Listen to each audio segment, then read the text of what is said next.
नमस्ते। Lockdown study programme में आप सबका स्वागत है।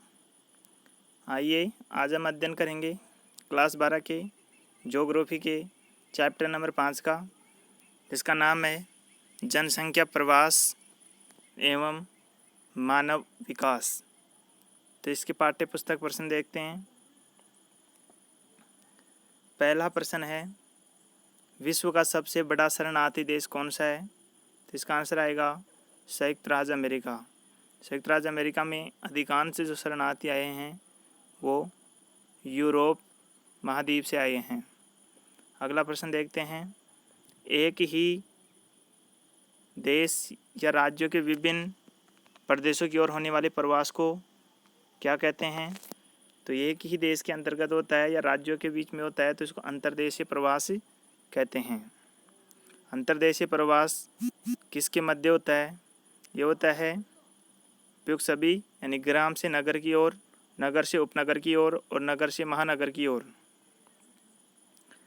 अगला प्रश्न देखते हैं, वर्ष 2015 में की मानव विकास रिपोर्ट में भारत कौन से स्थान पर है? तो इसका आंसर आएगा 138वां स्थान पर है।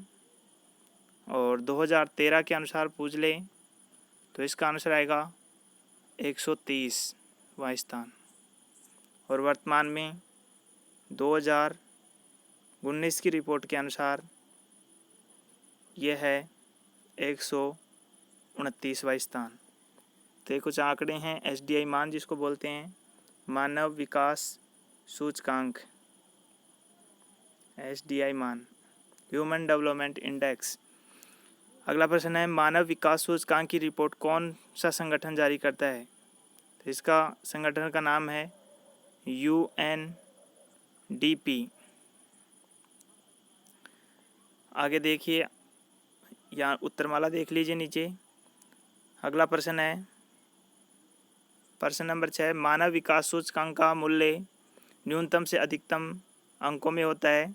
तो न्यूनतम 0 और अधिकतम 1, यानी कि 0 से 1 के मध्य चलता है। जैसे 0.20, 0.300, यानी कि 0.100, फिर 200, फिर 300, फिर 0.400, ऐसे लास्ट में जा कर के 1 आ जाता है। तो ये 0 से लेकर के 1 तक चलता है। अगला प्रश्न है, मानव विकास रिपोर्ट UNDP का पूरा नाम है संयुक्त राष्ट्र विकास कार्यक्रम, किस वर्ष में प्रकाशित कर रहा है? मानव विकास रिपोर्ट यानी कि जो SDI मान का जो आंकड़े जारी करता है वो 1990 से जारी कर रहा है। मानव विकास की दृष्टि से भारत का कौन सा राज्य सर्वोच्च स्थान पर है? तो ये केरल आएगा। प्रवसन के कितने प्रकार हैं? प्रवसन के 2 प्रकार हैं, उत्प्रवास और आप्रवास। इनको आगे जो प्रश्न आएंगे उसमें इसकी परिभाषा पढ़ेंगे कि उत्प्रवास क्या होता है और आप्रवास क्या होता है। आइए अगला प्रश्न देखते हैं। प्रवास को परिभाषित कीजिए। तो प्रवास किसे कहते हैं? किसी मानव या मानव समुदाय द्वारा अपने स्थान को त्याग कर किसी अन्य स्थान पर जाकर रहने या बसने की प्रक्रिया को प्रवास कहते हैं। जैसे कोई मनुष्य इस A स्थान पर निवास कर रहा है और अपने स्थान को छोड़ करके किसी B स्थान पर जा कर के रहने लग जाता है, तो यह प्रवास ये प्रक्रिया क्या कहलाती है? प्रवास कहलाती है। प्राय मानव या मानव समुदाय विभिन्न प्राकृतिक, सामाजिक, आर्थिक, राजनीतिक कारकों से प्रभावित होकर प्रवास करता है। प्रवास एक प्रकार की भौगोलिक और स्थानिक प्रवासिता होती है, जो किसी एक भौगोलिक इकाई से दूसरी भौगोलिक इकाई के मध्य देखने को मिलती है। जैसे एक भौगोलिक इकाई है कोई, और यहाँ से कहाँ चला गया कोई व्यक्ति B भौगोलिक इकाई में, तो इस पूरी प्रक्रिया को क्या कहेंगे? प्रवास कहेंगे। अगला प्रश्न है, अंतर्राष्ट्रीय प्रवासन किसे कहते हैं? विश्व के एक महाद्वीप से दूसरे महाद्वीप में या एक देश से दूसरे देश के लोगों में होने वाले प्रवास को अंतर्राष्ट्रीय प्रवास कहते हैं। इस प्रकार का प्रवास प्राचीन काल प्राचीन काल से वर्तमान काल तक जारी है, जिसके लिए कोई न कोई कारक जिम्मेदार रहा है। लोगों का अंतर्राष्ट्रीय स्तर पर का स्थानांतरण मुख्यतः आर्थिक कारण हो सकते हैं, सामाजिक कारण हो सकते हैं, राजनीतिक और धार्मिक कारण हो सकते हैं। तो इन चारों कारणों को याद रखिए, इसे अंतर्राष्ट्रीय प्रवसन को जन्म देते हैं। आइए अगला प्रश्न देखते हैं। मानव विकास सूचकांक SDI किसे कहते हैं? ह्यूमन डेवलपमेंट इंडेक्स किसे कहते हैं?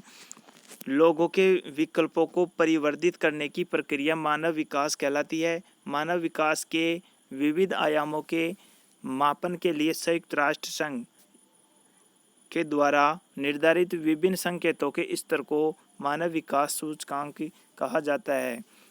जो संयुक्त राष्ट्र संघ निर्धारित करता है विभिन्न संकेत, उन संकेतों को मानव विकास सूचकांक कहा जाता है। मानव विकास सूचकांक आधारभूत मानव विकास की औसत उपलब्धि का एक सरल संश्लिष्ट सूचक है, जिसे विभिन्न देशों का स्थान पदानुक्रम निर्धारित किया जाता है।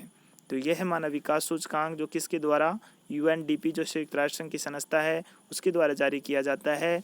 और ये लोगों के विकल्पों को परिवर्तित करने की प्रक्रिया मानव विकास कहलाती है।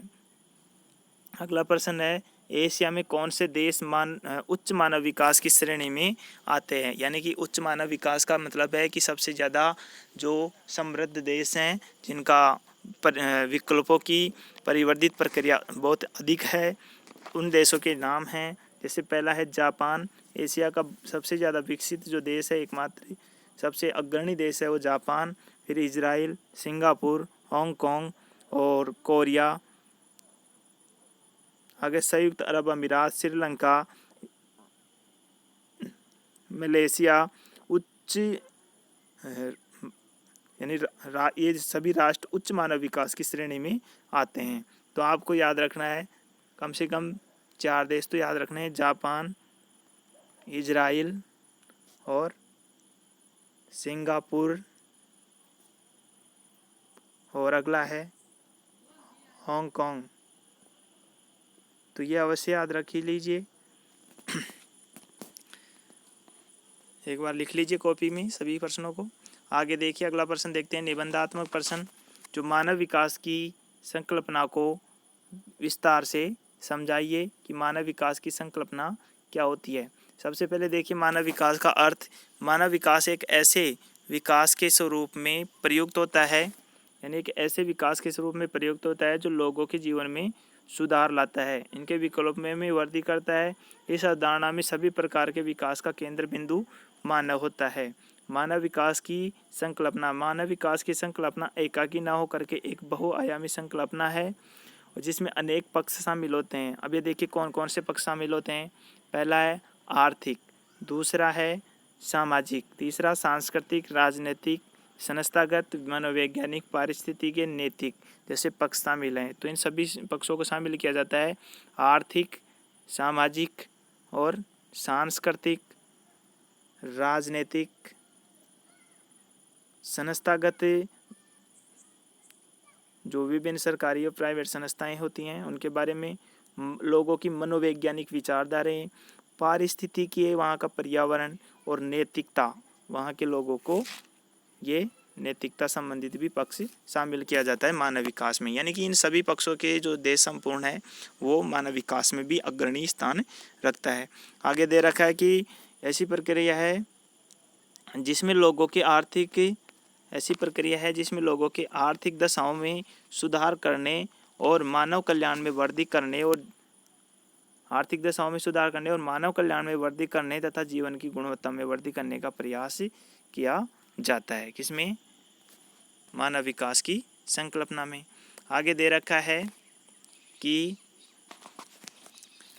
जन कल्याण केवल धन से ही संभव नहीं होता है, अपितु आर्थिक, सामाजिक, सांस्कृतिक विकास जन कल्याण के पक्ष में होते हैं। यानी कि जो जनता का कल्याण या लोगों का जो उद्धार होता है वो आर्थिक, सामाजिक, सांस्कृतिक विकास का जन कल्याण के पक्ष होते हैं। मानव विकास के 3 महत्वपूर्ण पक्ष होते हैं।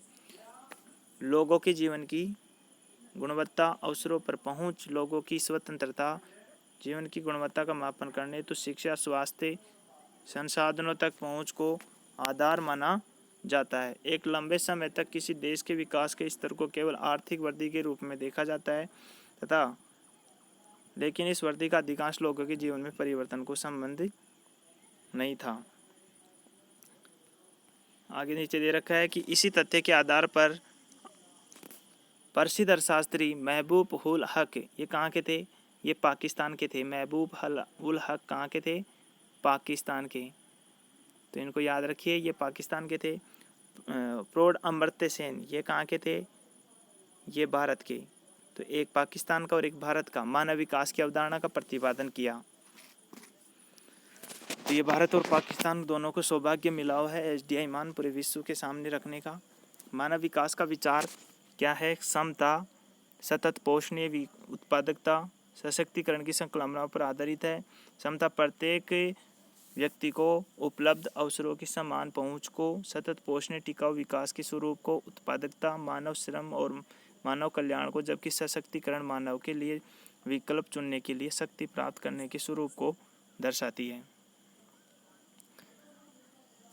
तो ये हो गई मानव विकास सूचकांक के बारे में कि सबसे पहले किसने जारी किया। तो आपको दो अवश्य याद रखने, महबूब उल हक पाकिस्तान के, अमर्त्य सेन भारत के, इन्होंने प्रतिपादित किया था।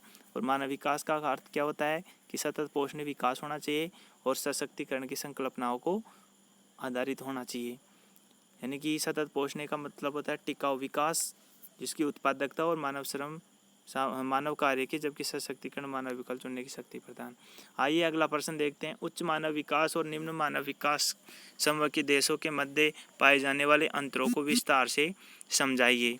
तो उच्च मानव विकास और निम्न मानव विकास दोनों देशों के बीच में क्या अंतर पाया जाता है? मध्य पाए जाने वाले अंतर को देखिए कि क्या कौन सा आधार है और उनमें अंतर क्या पाया जाता है। तो पहला अंतर देखिए,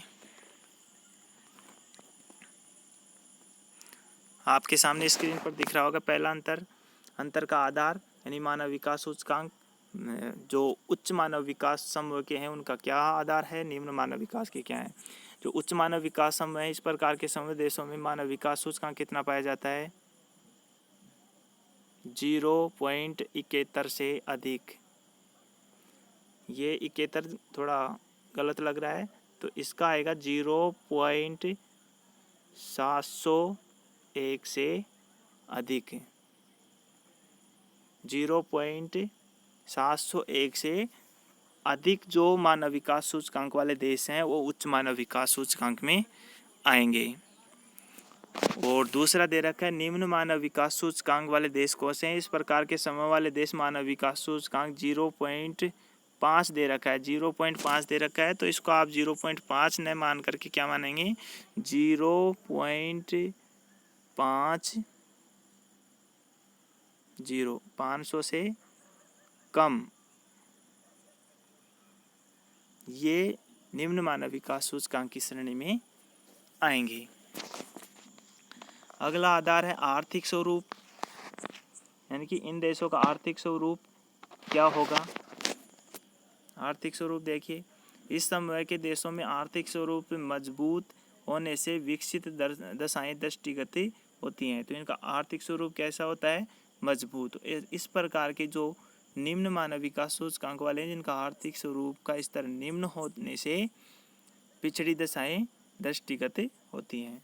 तो यहाँ मजबूत है आर्थिक पक्ष और यहाँ पर निम्न है, तो ये अवश्य ध्यान रखना चाहिए। ये उच्च का है और ये निम्न का है। आगे इसके तीसरा अंतर दे रखा है शिक्षा संबंधित। तो शिक्षा संबंधित अंतर देखिए, शिक्षा का स्तर उच्च मानव विकास समूह में राष्ट्रों में शिक्षा का उच्च प्रतिशत पाया जाता है। शिक्षा जो साक्षरता है वो क्या पाई जाती है? उच्च। और इस समूह में यानी कि निम्न मानव विकास समूह में राष्ट्र में शिक्षा का स्तर निम्न प्रतिशत पाया जाता है। तो ये कीवर्ड्स याद रखिए, तो आपके तुरंत जो आंसर लिखने में आसानी हो जाएगी। और ये भी याद रखिए सारणी बनानी इस प्रश्न में अवश्य।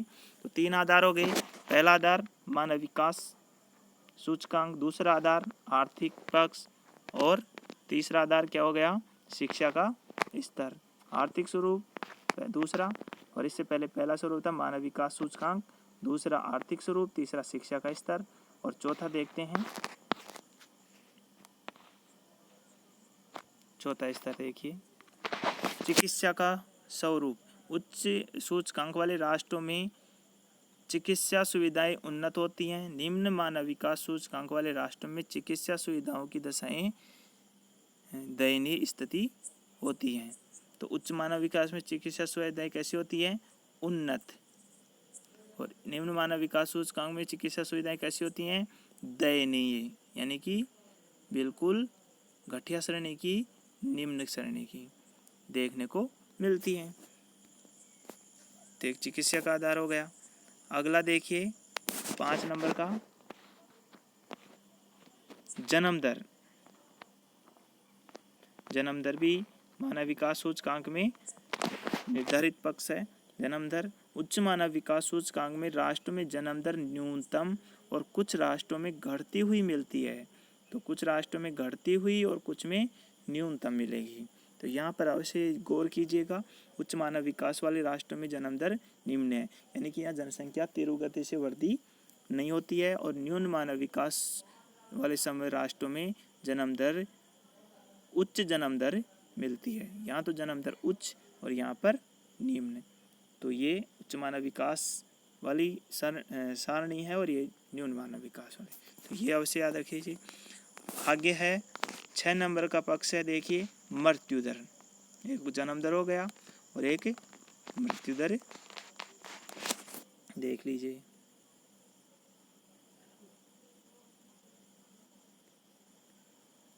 मृत्यु दर, ऐसे राष्ट्रों में मृत्यु दर को चिकित्सा सुविधाओं के द्वारा कम कर लिया गया है। मृत्यु दर को क्या कर लिया गया है? कम कर लिया गया है। किसके द्वारा? चिकित्सा सुविधाओं के द्वारा। इन राष्ट्रों में अभी भी उच्च मृत्यु दर पाया जाता है। मृत्यु दर कैसा है? उच्च, और यहाँ दर कम कर लिया गया है। स्वरूप देखने को मिलता है। तो यहाँ मृत्यु दर कैसा है? उच्च। कौन से राष्ट्रों में? निम्न मानव विकास वाले में। और उच्च मानव विकास वाले में कैसा है? कम कर लिया गया है। किसके द्वारा? चिकित्सा सुविधाओं की। तो एक जन्म दर और एक ये मृत्यु दर। अगला कारक देखिए आयु संरचना, कि वहाँ आयु संरचना जो जीवन प्रत्याशा है, इसको जीवन प्रत्याशा भी बोलते हैं। जीवन प्रत्याशा। इन राष्ट्रों में प्राय उच्च आयु वर्गों में अधिक जनसंख्या मिलती है, यानी कि उच्च आयु वर्गों में अधिक जनसंख्या मिलती है। उच्च आयु वर्ग कौन से? जैसे 35 प्लस की वर्ष वाले और 60 प्लस वाले ऐसे मिलते हैं। इस प्रकार के समय के राष्ट्रों में निम्न आयु वर्ग वाले अधिक जनसंख्या मिलती है। जैसे 10 से 20 वाले, यानी कि 15 से 30 वाले, 30 से कम वाले, 35 से कम वाले। ऐसे 35 से कम उम्र वाले अधिक इसमें मिलते हैं और 35 से अधिक वाले इसमें मिलते हैं। तो ये आयु संरचना होगी। व्यावसायिक संरचना अगला टॉपिक है, अगला पॉइंट है इसका 8 नंबर का, व्यावसायिक संरचना। तो व्यावसायिक, इस आयु मानव विकास सूचकांक के राष्ट्रों में अधिकांश जनसंख्या द्वितीयक, तृतीयक और क्रियाकलापों में संलग्न होती है। अब आपको पहले बताया था द्वितीयक क्रियाकलाप कौन से हैं? जो विनिर्माण, उद्योग, व्यापार, वाणिज्य, ये द्वितीय में आते हैं। तृतीय में कौन से हैं? सेवाएं। तृतीय में कौन से हैं? सेवाएं। तो इसमें सेवाएं आ गई शिक्षा, स्वास्थ्य, चिकित्सा, ठीक है, ये इसमें आ गई। निम्न विकास समूह वाले राष्ट्र में अधिकांश जनसंख्या प्राथमिक कार्य में संलग्न कर रहती है। प्राथमिक कार्य कौन से? जैसे कृषि करना, पशुपालन, आखेट, संग्रहण आदि कार्य प्राथमिक कार्यों में आते हैं। मछली पकड़ना। अगला आधार है 9 नंबर का, जनसंख्या वृद्धि दर। अब देखिए जनसंख्या वृद्धि दर, इस समय में राष्ट्रों में न्यून जनसंख्या वृद्धि दर मिलती है। न्यून जनसंख्या यानी कि जनसंख्या बहुत ही कम गति से वृद्धि होती है, और इस समय के राष्ट्रों में जनसंख्या उच्च जनसंख्या वृद्धि होती है। तो इसमें न्यून वृद्धि और इसमें उच्च वृद्धि। तो ऐसे कीवर्ड से याद रख लीजिए। आगे देख रखा है अगला प्रश्न, आंकिक प्रश्न। विश्व के मानचित्र में सभी देशों को उनकी कोटि क्रम के अनुसार मानव विकास सूचकांक मान के अनुसार प्रदर्शित कीजिए। विश्व मानचित्र में निम्नलिखित देशों को उनके कोटि क्रम के अनुसार मानव विकास सूचकांक आगे प्रदर्शित कर रखा है। ये देखिए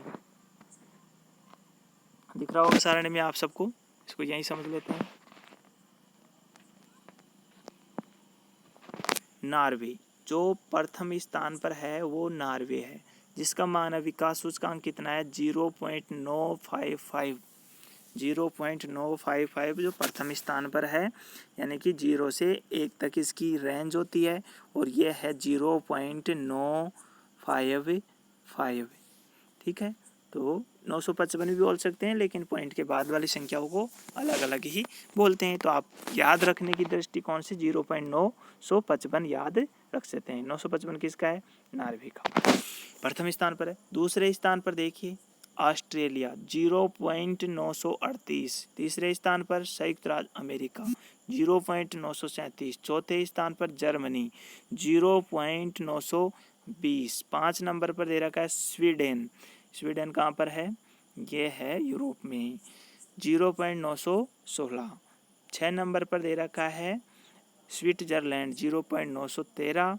फिर 7 नंबर पर एशिया महाद्वीप का देश, एशिया महाद्वीप का जो देश है ये है जापान, एकमात्र जो उच्च मानव में स्थित है, शायद एशिया में स्थित है, अग्रणी देश है एशिया में यही जापान, जिसका मानव विकास सूचकांक कितना है 912। कितना है इसका? 912, 0.912। फ्रांस 0.893। आगे दे रखा है फ्रांस 893, देख लिए। फ्रांस के बाद में है यूनाइटेड किंगडम 0.875। फ्रांस का तो देख लिए पहले।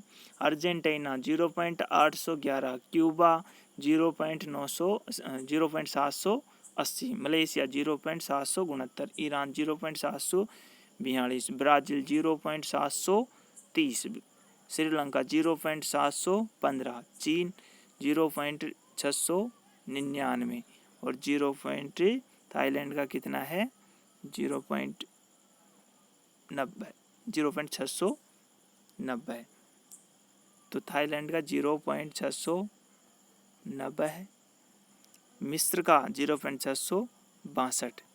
तो इन देशों का कुछ देश हैं जो शुरू के टॉप 10 देशों का अवश्य याद रख लीजिए। अब आ रहा है भारत के आसपास के और पड़ोसी देश, एशिया महाद्वीप के देश, जिनका मानव विकास सूचकांक किस प्रकार है। देखो मिस्र, ये तो अफ्रीका का है जिसमें 0.662 है। उसके बाद इंडोनेशिया एशिया का 0.629। फिर भारत, ये देखिए अपना देश भारत कौन से स्थान पर है इस श्रेणी में, शायद ये कौन से ईयर नहीं दे रखा है इसमें। तो भारत का स्थान लगभग 138वां है 2015 के अनुसार। तो ये रहा भारत, जिसका मानव विकास सूचकांक कितना है 0.554। 0.554। 0.554 अवश्य याद रख लीजिए। भारत का तो स्थान 138वां 2015 के अनुसार। केन्या 0.519। पाकिस्तान 0.515, यानी पाकिस्तान भारत से पीछे है, पिछड़ा हुआ है भारत से, भारत आगे है। बांग्लादेश 515। दोनों पूर्वी पाकिस्तान और पश्चिमी पाकिस्तान के नाम से जाने जाने वाले देश, अब तो इनका नाम चेंज हो गया है। पाकिस्तान और बांग्लादेश दोनों का बराबर है 515 0.515। म्यांमार 0.498। नेपाल 0.463। जाम्बिया 0.448। चाड 0.440। नाइजर 0.340। तो चाड का है, ये देखिए चाड का 340 0 पॉइंट, और नाइजर का 304 0.340। तो चाड का है और नाइजर का दिख रहा है 0.304। तो ये आज का टॉपिक यहीं होता है समाप्त।